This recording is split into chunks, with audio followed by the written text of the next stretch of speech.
প্রথমে আসা যাক গল্প নিয়ে। রহস্য, নিষ্ঠুরতা, ক্রমিক খুনি, প্রেম মিলিয়ে দর্দের ট্রেলার ভক্তদের মধ্যে সাড়া ফেলেছিল। ভারতের বেনারসের অলিগলি, গঙ্গার তীর সিনেমার গানে যেভাবে দর্দ এর গল্প ফুটে উঠেছিল তা বেশ আশাব্যঞ্জক ছিল।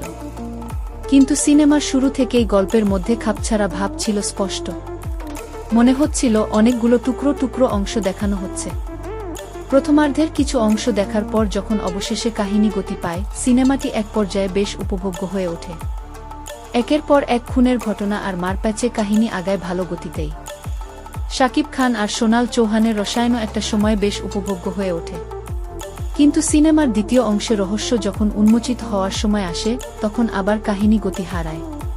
তবে এবার নির্মাতা একেবারেই ব্যর্থ রোমাঞ্চ ধরে রাখতে। প্রথম দিকে নানা ছোট ছোট ঘটনা দেখিয়ে যেভাবে গল্প বোনা হচ্ছিল, তার বেশিরভাগ টুকরা জোড়া লাগাতে নির্মাতা কোনো নজরই দেননি।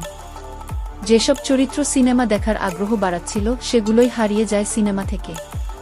ক্লাইম্যাক্সে নির্মাতা চমক দেখাতে চাইলেও একের পর এক অসামঞ্জস্যতায় দৃশ্যটি মোটেও ছাপ ফেলেনি দর্শকের মনে। বরং সিনেমা দেখতে গিয়ে বারবার মনে হচ্ছিল, একটি দারুণ গল্পের কি দুর্বল নির্মাণ।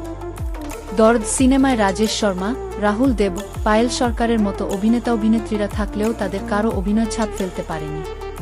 তারকা অভিনেতা থাকা মানেই যে ভালো সিনেমা, সে কথা ভুল প্রমাণ করতে চেষ্টার কমতি রাখেনি দর্দ।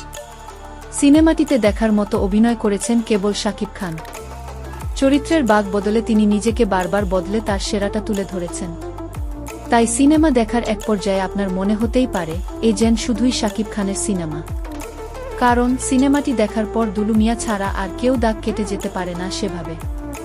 সকল প্রকার বিনোদন, সকল খবর আপডেট পেতে আমাদের ইউটিউব চ্যানেল এবং ফেসবুক পেজ বিশ্ব বাংলার তথ্য সাথেই থাকুন। ধন্যবাদ।